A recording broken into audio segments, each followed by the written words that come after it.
صل على النبي. الارض هنا باشا،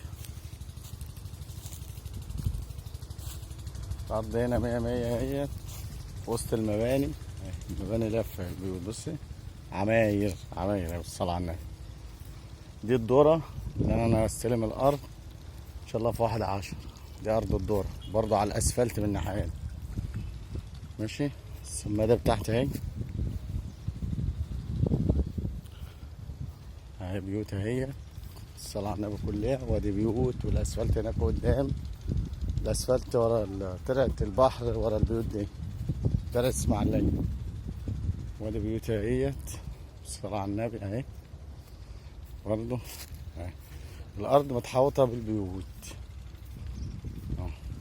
ودول الشوية اللي احنا زرعناهم كروم. وادي الجوافة صغر الجوافة اهو.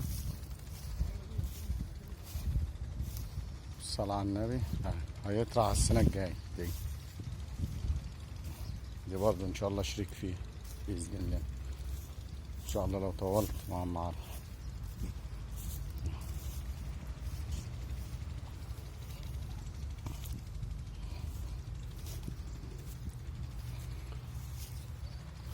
الصلاة على النبي.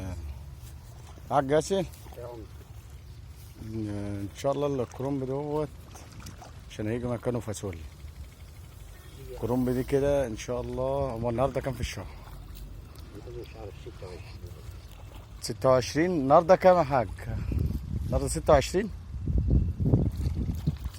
ولا 25؟ ها؟ يا 26 يا 25 النهارده. 25 25 ل 25/7 يبقى دي شهر صح؟ 25/8 شهرين. 25/9 3 اشهر. الكرنب دي كده يكون بالصلاة على النبي يطلب الحلال يكون لف كله. هو دي بيقول لك عليه 70 بيجي على 70 يوم. بس مفيش حاجه اسمها بتيجي على 70 يوم في الكرنب بالذات. اي كرنب 90 يوم. هو 3 اشهر. اللي يشتري بقى يتلكع شويه يقول لك لا اسقي لي ميه بعد ما يقطع وش ياخد له ال4 اشهر الكرنب. الاربعه يعني 25/9 الكرنب ده. ان شاء الله. ولا ايه يا عم خواجه؟ ان شاء الله. هات لنا شويه سايبين فينا. عندك كده شويه سايبين هاتهم. ياسر. مع عم ياسر. في ورق شويه عندك اهو. فين؟ ورق اهو. ازرعهم انا دول. ازرعهم انا دول عشان عايزين يزرعوا بالراحه شويه.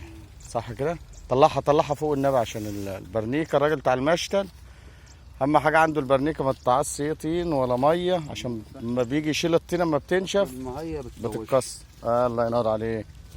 فالراجل يعني بياخدش مني رهن. بياخد من اي حد.